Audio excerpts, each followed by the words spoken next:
Hello student, welcome to my channel A I biology. आणि या video लेक्चरमध्ये आपण मेनली डिस्कस करणार आहे स्ट्रक्चर ऑफ क्रोमोझोम. जसं की तुम्ही थंबनेल पाहिलं असेल तर या थंबनेल पाहिल्यानंतर तुम्हाला कल्पना आली असेल की आपल्या या व्हिडिओ लेक्चरमध्ये काय पाहायचं आहे. ठीक आहे, तर या व्हिडिओ लेक्चरमध्ये आपण काय डिस्कस करणार आहे, स्ट्रक्चर ऑफ क्रोमोझोम. की बेसिकली स्ट्रक्चर ऑफ क्रोमोझोम्स काय असते किंवा स्ट्रक्चर ऑफ क्रोमोझोम कशा पद्धतीने फॉर्म होते किंवा क्रोमोझोम्स आपण कोणत्या फेजमध्ये पाहू शकतो, या वेगवेगळ्या गोष्टी आपण या व्हिडिओ लेक्चरमध्ये काय करणार आहे, डिस्कस करणार. ठीक आहे, तर बघू आपण थोडं बेसिक पासून बघू की कोणकोणत्या गोष्टी याच्यामध्ये आहे. तर पहिले सेल पासून बघू काय गोष्टी असतात. तर ठीक आहे, आता बघा की तुम्हाला माहिती आहे की हे कशाचं स्ट्रक्चर आहे, सेलचं स्ट्रक्चर आहे. कशाचं? सेल. ठीक आहे, आता हे जे सेल्स आहे, या सेल आता ठीक आहे याला लेबलिंग करून टाकू. हे काय तुमची सेल्स आहे आणि सेलच्या अंदरमध्ये काय प्रेझेंट आहे, तुमचा न्यूक्लियस प्रेझेंट आहे. काय प्रेझेंट आहे? न्यूक्लियस. ठीक आहे, तर ह्या पोर्शनला आपण काय म्हणतो, न्यूक्लियस म्हणतात. काय म्हणतात? न्यूक्लियस. ठीक आहे, इथपर्यंत लक्षात आलं, हे सगळ्याला माहित असेल. आणि न्यूक्लियस आणि सेलच्या इन बिटवीनच्या जागेला आपण काय म्हणतो, सायटोप्लाझम म्हणतात. काय म्हणतात? सायटोप्लाझम. काय म्हणतात? सायटोप्लाझम. ठीक आहे, हे इन्फॉर्मेशन तर तुम्हाला माहित आहे. सेल डिव्हिजनच्या टाइममध्ये तुम्ही या सगळ्या गोष्टी शिकलेल्या आहेत आणि सेल डिव्हिजनच्या टाइममध्ये ह्या व्हेरियस गोष्टी या बेसिक असल्याशिवाय किंवा या बेसिक गोष्टी माहीत असल्याशिवाय तुम्ही म्हणजे या गोष्टी जर माहीत नसतील तुम्हाला तर तुम्ही त्या गोष्टी नाही शिकू शकत. ठीक आहे, तर दोन सेलच्या मनामधली जी जागा राहते ज्याच्यामध्ये सेल ऑर्गनल प्रेझेंट राहतात त्याला आपण काय म्हणतो, सायटोप्लाझम. आणि मिडल ज्याला म्हणतो आपण न्यूक्लियस. आणि हे काय तुमची सेल्स आहे. ठीक आहे, आणि या सेलच्या अंदरमध्ये याच्यामध्ये काय राहते, तुमचं क्रोमॅटिड मटेरियल राहते. काय राहते तुमचं? Chromatid material. ठीक आहे, तर इथं आपण क्रोमॅटिड मटेरियल काढून टाकू. हे दिसते तुम्हाला असं थ्रेड लाईक स्ट्रक्चर दिसतात, धाग्यासारखं स्ट्रक्चर. ठीक आहे, हे काय तुमचं थ्रेड लाईक स्ट्रक्चर, धाग्यासारखं स्ट्रक्चर. ठीक आहे, मी अजूनही इथं क्रोमोझोम काढले नाही, त्याचं कारण पण मी तुम्हाला सांगेन. कारण की हे जे फेज आहे हे इंटरफेस मधली डायग्राम आहे किंवा हे म्हणू शकतो की नॉन डिवायडिंग सेल आहे. कोणती सेल आहे तुमची? Non dividing cell. हे ठीक आहे, तर हे जे दिसते हे काय तुमचं क्रोमॅटिड मटेरियल आहे. काय तुमचं? Chromatid material. कोणतं मटेरियल आहे तुमचं? Chromatid material. ठीक आहे, इथपर्यंत लक्षात आलं. आणि क्रोमॅटिन मटेरियल झाल्यानंतर बघा की मी याच्यामध्ये डायरेक्ट क्रोमोझोम का नाही काढले. मी बरेचदा माझ्या व्हिडिओ लेक्चरमध्ये मी सांगितलं की क्रोमोझोम्स कुठे राहतात, तुमच्या न्यूक्लियसच्या अंदरमध्ये राहतात. आणि न्यूक्लियसच्या अंदरमध्ये तुमचं जेनेटिक मटेरियल म्हणजे आपला डीएनए प्रेझेंट राहते. तर बेसिकली हे जे स्ट्रक्चर आहे हे काय तुमचं क्रोमॅटिड मटेरियलचं स्ट्रक्चर आहे. आणि हे क्रोमॅटिड जे मटेरियल आहे या क्रोमॅटिड मटेरियल पासूनच काय फॉर्म होणार आहे, तुमचा डीएनए फॉर्म होणार आहे. काय फॉर्म होणार आहे? तुमचा डीएनए. ठीक आहे, आता बघा की डीएनए कोणत्या फॉर्ममध्ये आहे. मी डायरेक्टली याच्यामध्ये का काढलं नाही, कारण की हे जे सेल्स आहे हे सेल्स कोणती आहे तुमची? Non dividing. ठीक आहे, कोणती सेल आहे तुमची? नॉन डिवायडिंग सेल आहे. कोणती आहे तुमची? नॉन डिवायडिंग सेल, जे की डिवाइड करत नाही. ज्याला ऑरमध्ये काय म्हणतो आपण? ज्याला आपण काय म्हणतो? इंटरफेस सेल म्हणतात. कोणती सेल म्हणतात तुमची? Interphase cell. कोणती सेल? Interphase cell. आता काय की ज्यावेळेस एखादी सेल डिवाइड करत आहे, डिवाइड करण्याच्या पहिले कोणत्या फेजमध्ये राहते? तुमच्या इंटरफेसमध्ये राहते. आणि हे इंटरफेसमधली सेल आहे. ठीक आहे, इथपर्यंत लक्षात आलं काय आहे. आता बघा की हे जे क्रोमॅटिड मटेरियल आहे हेच क्रोमॅटिड मटेरियल कुठं कशामध्ये कन्वर्ट होणार आहे? तुमच्या क्रोमोझोम्समध्ये कन्वर्ट होणार आहे. काय होणार आहे? क्रोमोझोम्समध्ये कन्वर्ट. आता हे जे क्रोमॅटिड मटेरियल आहे क्रोमोझोममध्ये कन्वर्ट होण्याच्या पहिले याच्यामध्ये बघा सगळ्यात पहिले काय दिलेलं आहे तुम्हाला? हे काय तुमचं क्रोमॅटिड मटेरियल आहे. काय तुमचं? Chromatid material. कोणतं मटेरियल आहे तुमचं? Chromatid material. आणि हे जे क्रोमॅटिड मटेरियल आहे हे क्रोमॅटिड मटेरियल कशा फॉर्ममध्ये कन्वर्ट होईल? तुमच्या क्रोमोझोम्समध्ये कन्वर्ट होईल. कशामध्ये कन्वर्ट होईल? तुमच्या क्रोमोझोम्समध्ये. ठीक आहे, तर मग क्रोमोझोम्समध्ये कन्वर्ट होण्याच्या पहिले याच्यामध्ये एक प्रोटीन काम करते. पहिलं तेवढं लक्षात द्या की तुम्हाला माहिती आहे की एक डीएनएची जी लेंथ राहते अप्रॉक्सिमेटली 2.2 मीटर्स आहे. किती लेंथ राहते डीएनएची? 2.2 मीटर डीएनए. ठीक आहे, डीएनए. ठीक आहे, डीएनए जे की म्हणू शकतो आपण त्याची जे लेंथ आहे ते लेंथ किती आहे तुमचं? 2.2 मीटर. म्हणजे एवढा मोठा जो डीएनए हा एवढा मोठा डीएनए आपल्याला कुठं एक कंडेन्स करायचा आहे? कुठं कंडेन्स करायचा आहे? एका सेलच्या न्यूक्लियसच्या अंदरमध्ये. तर मग न्यूक्लियसच्या अंदरमध्ये डीएनए पॅकेजिंग याच कॉन्सेप्टला आपण काय म्हणतो? डीएनए पॅकेजिंग म्हणतात. तर मग हा डीएनए पॅकेजिंग जो कॉन्सेप्ट आहे याच्यामध्ये एक काम करते, एक प्रोटीन काम करते. त्या प्रोटीनला आपण काय म्हणतो? हिस्टोन प्रोटीन म्हणतात. कोणतं प्रोटीन म्हणतात त्याला? Histone protein. ठीक आहे, मी इथे लिहून देतो हिस्टोन प्रोटीन. कोणतं प्रोटीन आहे तुमचं? ते हिस्टोन प्रोटीन, जे की काय करते तुमच्या क्रोमोझोम्समध्ये क्रोमॅटिड मटेरियल आहे हे जे थ्रेड लाईक जेनेटिक मटेरियल दिसते तुम्हाला हे थ्रेड लाईक जेनेटिक मटेरियल कशामध्ये कन्वर्ट करते? ते क्रोमोझोम्समध्ये कन्वर्ट करते. कशामध्ये कन्वर्ट करते? क्रोमोझोम्समध्ये. ठीक आहे, तर इथपर्यंत समजलं कोणकोणत्या बेसिक गोष्टी येतात. ठीक आहे, बघा काय काय गोष्टी दिलेल्या याच्यामध्ये. एक सेल्स आहे, सेल्समध्ये न्यूक्लियस आहे, न्यूक्लियसमध्ये सायटोप्लाझम आहे. आणि न्यूक्लियसच्या अंदरमध्ये काय तुमचं क्रोमॅटिन मटेरियल आहे. आणि हे क्रोमॅटिन मटेरियल काय झालं तुमचा क्रोमोझोम्समध्ये काय होतील? कन्वर्ट होतील. ठीक आहे, तर म्हणजे तुम्हाला एवढं क्लिअर झालं की क्रोमोझोम कशापासून बनलेले आहे. ठीक आहे, लाईन बाय लाईन आपण पाहणार आहोत. बघा आता याच्यानंतर काय होते. ठीक आहे, चला बघा की काय म्हटलेलं आहे इथं काय राहते तुमचं? क्रोमॅटिड मटेरियल राहते. काय राहते तुमचं? Chromatid material. काय राहते? Chromatid material. मी तुम्हाला पहिलं सांगितलेलं आहे क्रोमॅटिड मटेरियल राहते जे की कुठे प्रेझेंट राहते तुमच्या सेलच्या न्यूक्लियसच्या अंदरमध्ये आणि ह्या क्रोमॅटिड मटेरियल पासूनच काय बनते तुमचा क्रोमोझोम्स म्हणतात. काय म्हणतात? क्रोमोझोम्स. ठीक आहे, काय म्हणतात? क्रोमोझोम्स. ठीक आहे, इथपर्यंत लक्षात आलं. पण कोणाच्या हेल्पनं बनतात क्रोमोझोम्स? कोणाच्या हेल्प म्हणजे तिथे काय होते DNA पॅकेजिंग जी प्रोसेस होते त्याच्यामध्ये एक प्रोटीन काम करते. त्या प्रोटीनला काय म्हणतात? हिस्टोन प्रोटीन म्हणतात. काय म्हणतात? हिस्टोन प्रोटीन, जे की एक हिस्टोन प्रोटीन आहे. हिस्टोन प्रोटीन, जे की हिस्टोन प्रोटीन काय करते की तुमचं हिस्टोन म्हणजे क्रोमॅटिड जे मटेरियल आहे हे क्रोमॅटिड मटेरियल क्रोमोझोममध्ये कन्वर्ट करण्याचं काम करते. कशाचं? क्रोमोझोममध्ये कन्वर्ट करण्याचं. ठीक आहे, तर हिस्टोन प्रोटीन म्हणजे बेसिकली काय की DNA पॅकेजिंगसाठी हा जो DNA राहतो अशा फॉर्ममध्ये हा जो DNA राहतो या DNAला पॅक करण्याचं काम कोणाचं राहते? तुमच्या हिस्टोन प्रोटीनचं. मी तुम्हाला पहिले सांगितलं की DNAची लेंथ किती राहते? 2.2 मीटर. किती राहते? 2.2 मीटर.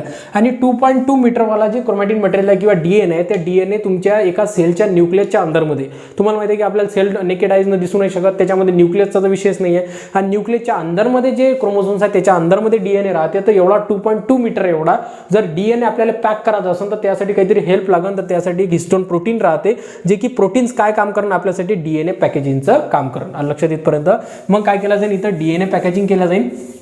ठीक आहे, तर DNA पॅकेजिंग केल्यानंतर कशाचं फॉर्मेशन होईल? तुमच्या क्रोमोझोमचं. ठीक आहे, तर आता बघा की क्रोमोझोमचं स्ट्रक्चर काढू आपण. ठीक आहे, थोडं कंडेन्स फॉर्ममध्ये.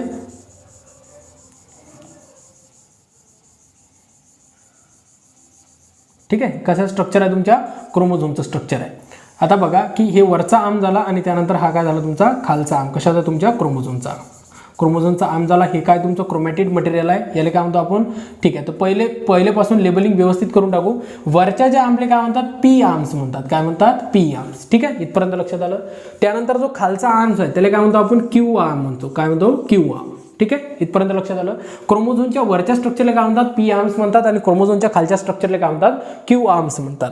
आता हे जे क्रोमॅटिड मटेरियल आहे आता याच्यामध्ये जे दिलेले आहे याले आता पहिले बघू की सेंटर आपण काय करून टाकू? लेबलिंग करून टाकू की centre of chromosome. Centre of क्रोमोझोमला काय म्हणतो आपण? सेंट्रोमियर म्हणतात. काय म्हणतात? सेंट्रोमियर. ठीक आहे, इथपर्यंत लक्षात आलं. हे काय झालं तुमचं? सेंट्रोमियर. आणि सेंट्रोमियरलाच ऑरमध्ये काय म्हणतात? प्रायमरी कन्स्ट्रक्शन म्हणतात. काय म्हणतात? Primary constriction. काय म्हणतात? Primary constriction. ठीक आहे, आता प्रायमरी कन्स्ट्रिक्शन म्हणतात. आता प्रायमरी कन्स्ट्रिक्शन म्हणजे नेमकं काय की ज्या ठिकाणी क्रोमोझोम कन्स्ट्रिक्ट झालेला आहे सगळ्यात जास्त डेन्स आहे किंवा म्हणू शकतो की इथं दबलेला जो क्रोमोझोम आहे त्याला काय म्हणतात? प्रायमरी कन्स्ट्रिक्शन म्हणतात. काय म्हणतात? Primary constriction. आता बघा की बरेचदा क्रोमोझोममध्ये सेकंडरी कन्स्ट्रिक्शन पण राहतात, पण मोस्ट ऑफ द टाइम क्रोमोझोममध्ये सेकंडरी कन्स्ट्रिक्शन राहत नाही. तर काय राहतं तुमचं? Primary constriction. आणि प्रायमरी कन्स्ट्रिक्शन सगळ्याकडे प्रेझेंट राहते कारण की प्रायमरी कन्स्ट्रिक्शनला जॉरमध्ये काय म्हणतात? सेंट्रोमियर म्हणतात आणि सेंट्रोमियर इथं प्रेझेंट राहते. लक्षात येतपर्यंत.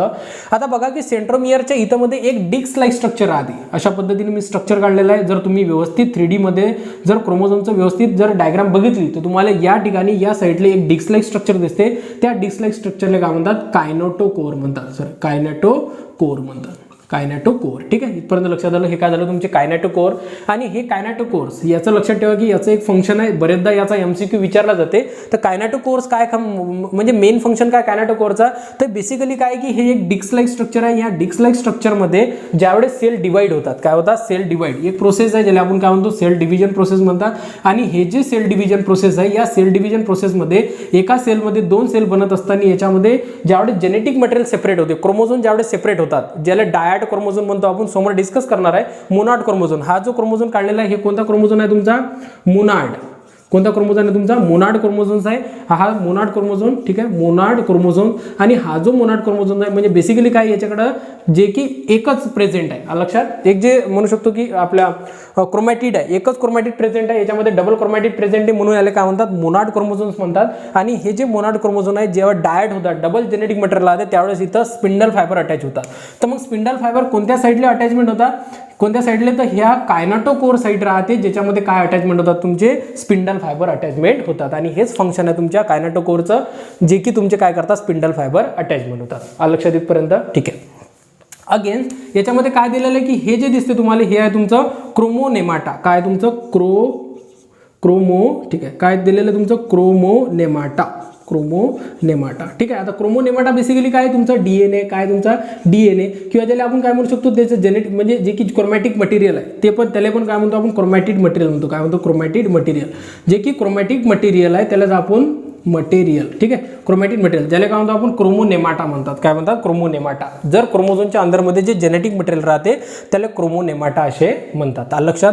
तर एवढे लक्षात ठेवायचं की एवढे पोझिशन्स आहेत की क्रोमोझोमच्या वरच्या पार्टले काय म्हणतात पी आर्म्स, म्हणजे वरचा जो आर्म्स राहतो जो छोटा आर्म्स राहतो त्याला पी आर्म्स म्हणतात आणि खालच्याला काय म्हणतात क्यू आर्म्स. त्यानंतर बेसिकली काय की सेंटर ऑफ क्रोमोझोम त्याला काय म्हणतो आपण सेंट्रोमियर म्हणतात आणि सेंट्रोमियरलेस प्रायमरी कन्स्ट्रक्शन पण म्हणतात. काय म्हणतात? Primary construction. आणि याच्यामध्ये एक डिस्क लाईक स्ट्रक्चर राहते ज्याला आपण काय म्हणतो कायनेटोकोर्स म्हणतात आणि हेच डिस्क लाईक स्ट्रक्चर काय राहते कायनेटोकोर, जे की स्पिंडल फायबर तिथं काय होतात तुमचे अटॅचमेंट होतात. काय होतात? अटॅचमेंट. ठीक आहे, इथपर्यंत लक्षात आलं. आणि हा जो क्रोमोझोम आहे हा मोनाड क्रोमोझोम आहे. कोणता क्रोमोझोम आहे तुमचा? Monod chromosome. मोनाड क्रोमोझोम म्हणजे नेमकं काय? ज्याच्याकडे एकच क्रोमॅटिड प्रेझेंट आहे. काय प्रेझेंट आहे? एकच क्रोमॅटिड. लक्षात इथपर्यंत?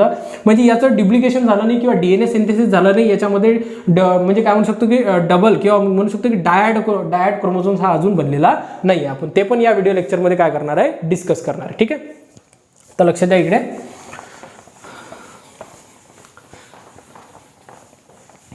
बघा आता आपण पाहणार आहोत जे की क्रोमोझोम्स कोणकोणते राहतात. आता बघा की होमोलॉगस क्रोमोझोम कशाला म्हणतात, म्हणजे याच्यामध्ये कॉन्सेप्ट आहे. हा एक क्रोमोझोम्स आहे. आता हा जो क्रोमोझोम्स मी काढलेला आहे हा कोणता क्रोमोझोम आहे तुमचा? डायड क्रोमोझोम आहे. ठीक आहे, की हा जो क्रोमोझोम आहे हा कोणता तुमचा? Dyad chromosome. ठीक आहे, डायड क्रोमोझोम. कोणता क्रोमोझोम आहे तुमचा? Dyad chromosome. ठीक आहे, तर हा जो डायड क्रोमोझोम्स आहे याच्यामध्ये काय आहे की बेसिकली काय झालेलं आहे की याच्यामध्ये काय प्रेझेंट आहे तुमचं? जेनेटिक मटेरियल प्रेझेंट आहे. किती आर्म प्रेझेंट आहे याच्यामध्ये? जे की क्रोमॅटिड मटेरियल, म्हणजे क्रोमॅटिड किती प्रेझेंट आहे? 2 क्रोमॅटिड प्रेझेंट आहे. ठीक आहे, ते हा एक क्रोमॅटिड हे जे दिसते तुम्हाला की याच्या मिडलचा जो पार्ट राहतो इकडल्या साईडचं एक क्रोमॅटिड आणि इकडल्या साईडचं अनदर क्रोमॅटिड. लक्षात? तर मग हा जो क्रोमोझोम्स आहे इथं मी काढलेला आहे, हे जे 2 क्रोमोझोम्स मी याच्यावर काढलेले आहेत हे काय झाले तुमचे? होमोलॉगस क्रोमोझोम झाले. कोणते क्रोमोझोम झाले तुमचे? Homologous chromosome. ठीक आहे, हा क्रोमोझोम्स आहे, हा अनदर क्रोमोझोम्स आहे. या क्रोमोझोम्सला आपण काय म्हणतो? Homologous chromosome. ठीक आहे, इथं लेबलिंग करून टाकू. कोणता तुमचा? Homologous chromosomes. ठीक आहे, कोणता क्रोमोझोम्स आहे तुमचा? हा होमोलॉगस क्रोमोझोम्स आहे. आणि होमोलॉगस क्रोमोझोम्स असल्यानंतर हे जे झाले हे झाली तुमची एक क्रोमॅटिड, हे झाली तुमची एक क्रोमॅटिड. लक्षात इथपर्यंत? या क्रोमॅटिड म्हणजे बेसिकली काय की 2 क्रोमॅटिड इथं प्रेझेंट आहे. तर मग 2 क्रोमॅटिडचा जर सेम सेंट्रोमियर असेल तर तुम्हाला माहिती आहे सेंटर ऑफ क्रोमोझोमला काय म्हणतो आपण? सेंट्रोमियर म्हणतात. काय म्हणतात? सेंट्रोमियर. आणि सेंटर ऑफ क्रोमोझोम जर असेल तर त्याला सेंट्रोमियर म्हणतात. तर बेसिकली काय की 2 क्रोमॅटिडचा जर सेंटर सेम असेल किंवा सेंट्रोमियर सेम असेल तर त्या क्रोमॅटिडला आपण काय म्हणतो? सिस्टर क्रोमॅटिड म्हणतात. काय म्हणतात? Sister chromatid. याला काय म्हणतो आपण? Sister chromatid. काय म्हणतात? Sister chromatid. लक्षात येतपर्यंत? काय म्हणतात? Sister chromatid. आणि बेसिकली काय झालेलं आहे की हे जे 2 सिस्टर क्रोमॅटिड आहे या म्हणजे हा सिस्टर, आता हे काय झालं? हे नाही सिस्टर क्रोमॅटिड, बट हा क्रोमोझोम आणि हा अनदर क्रोमोझोम याच्या जर 2 क्रोमॅटिड जर म्हटलं तर हे काय झालं तुमच्या? Non sister chromatid. काय झालं तुमच्या? Non sister chromatid. म्हणजे काय की सेम क्रोमोझोमवर जर असतील तर ते काय झालं? Sister chromatid. आता हा जो क्रोमोझोम आहे काय तुमचा? डायड क्रोमोझोम आहे. डाय म्हणजे 2 होते, मोनो म्हणजे मोनाड किंवा मोनाड म्हणजे नेमकं काय? मोनाड क्रोमोझोम कशाला म्हणतात? ज्याच्याकडे एक आर्म म्हणजे एकच क्रोमॅटिड प्रेझेंट आहे. ठीक आहे, आता हे जे क्रोमोझोम कुठे दिसतात? सिंथेसिस फेज नंतर ज्यावेळेस डीएनएचं रिप्लिकेशन होईल तर रिप्लिकेशन झाल्यानंतर हे क्रोमोझोम काय करतील? आपलं जे जेनेटिक जे डीएनए आहे त्याचं रिप्लिकेशन करून मोनाडच्या ऐकून काय डायडमध्ये कन्वर्ट होईल आणि डायड क्रोमोझोमचा फॉर्मेशन होईल. ठीक आहे, तर हे डायड क्रोमोझोम्स आहे आणि या 2 क्रोमोझोमला काय म्हणतात त्याला आपण? होमोलॉगस क्रोमोझोम म्हणतात. काय म्हणतात? Homologous chromosome.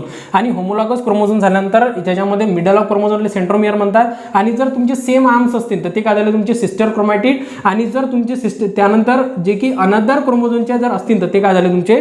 Non sister chromatid असे झाले. लक्षात इथपर्यंत?